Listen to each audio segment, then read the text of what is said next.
I wore them for you. All right, so I'm Brian Posehn. I could not be a bigger fan of this man. So what we're gonna do, who's read the book? Right on, me too. I did a bunch of homework, so I have questions. I just told them we have a puppy at my house, and I don't know if you have one, but they're fucking crazy. And I had all these notes from the book, handwritten. Last night, I'm out in the backyard. Maybe I'm smoking a joint. Maybe it's not your business. But I'm back there, and my puppy comes running into the backyard, as she does, and she's spazzing out, and I know she has something. It could be one of my Vans, it could be, like, she ate one of my guitar picks the other day. Like, what the fuck? So, I go over, it's my notes. She tore all my notes for tonight into a million pieces. And yes, I know, my dog fucking ate my homework. The most cliche thing. And I was screaming, and then I looked at my puppy's face and went, I can't be mad at you. So I typed them up, and then, so I'm gonna go through this with Geezer when he comes out, and then we're gonna open up the room. Some of the VIPs will get to ask questions first, and then we're gonna open up for everybody. So if you have a question for the man, hold on to it. And let's just fucking get in and introduce the reason you're here. You're the reason we're here. Thanks, man. I didn't create heavy metal. She's a Bernese Mountain Dog, but thank you. Her name is Willie, after Willie Nelson. Let's stop. All right. No heckling while we're doing this. I'm nervous as fuck. I just want to get into it. So. Let's bring him out. Geezer Butler. Fucking get out there.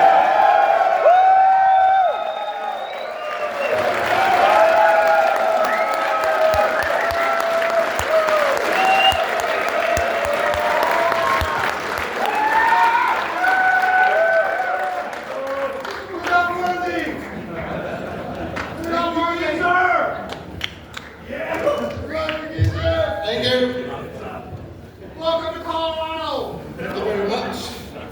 Is that everybody? All right, so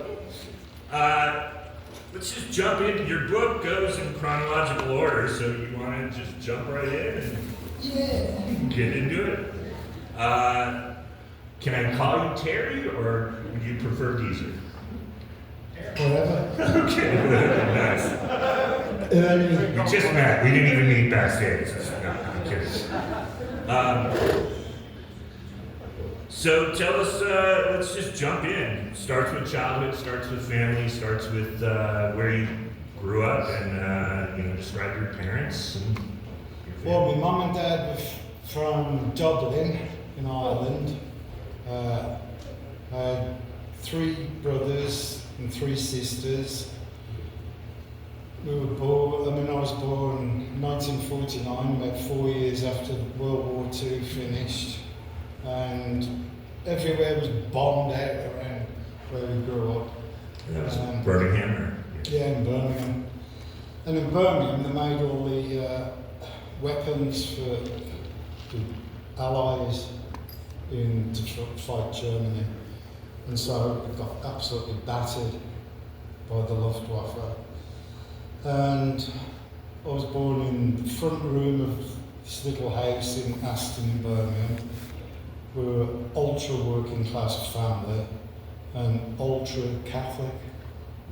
Do you think growing up where you grew up and with the post-war background, do you think that had a big influence on Absolutely, the darkness of the darkness. what you were able to create? It wasn't a very wonderful place to grow up in, but No. we didn't know any different. So Right.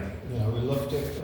We used to play on the little bombed out cars and things like that, which was still there until But you knew the history, right, when you were growing up with it. Oh yeah. You describe it as being a rough town. You got into like fights. I thought I had a rough childhood, and I grew up in like the wine country of Southern Northern California. It wasn't that rough compared to what you write about. So you want to describe some of that, like even like childhood fights and bullies? You had to really look after yourself, or you get beat hard. Right. So we had these little gangs together. But even at a young age, right, like 9 and 10 years old, or From 5 onwards. 5. Anybody here know how to throw a punch at 5? Not me. It's the Irish. Nice. And it was, Aston was an immigrant part of Birmingham. Mhm. So you get all the Irish, Scottish. There's hardly any English people there. Right. And some of the fights were between other races, getting A lot of the Jamaicans, when the Jamaicans came over in the early 60s, and Indians and Pakistanis, then everybody would be killing each other. Plus, where I used to go to Catholic school, and to pass Catholic school, you had to pass a Protestant school, where a certain Mr. Osborne was going to school. So the Protestants and Catholics used to always beat out of each other as well. That's so Christian.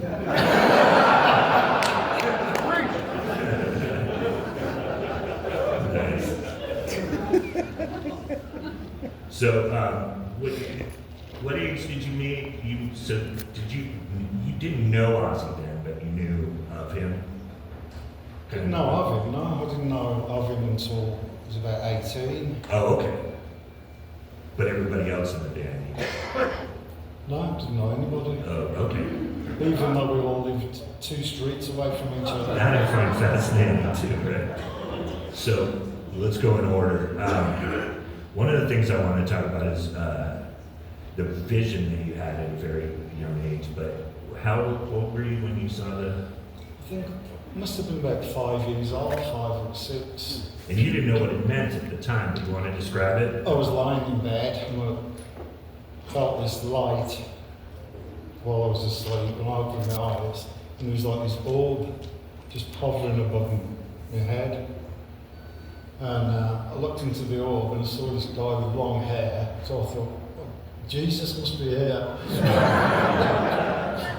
And he was sort of on this stage kind of thing. I always remember he had silver like shoes or sandals or something on, and a thing in his hand, and I thought, what was this? Because we didn't have a TV. Right. And I'd never seen a guitar or anything like that before. So I just assumed it was a vision of Jesus that's come to visit me. Right. And it hovered above my head, and then suddenly left and went up the chimney in the bedroom. And I didn't really think much of it. It just stuck out in my mind.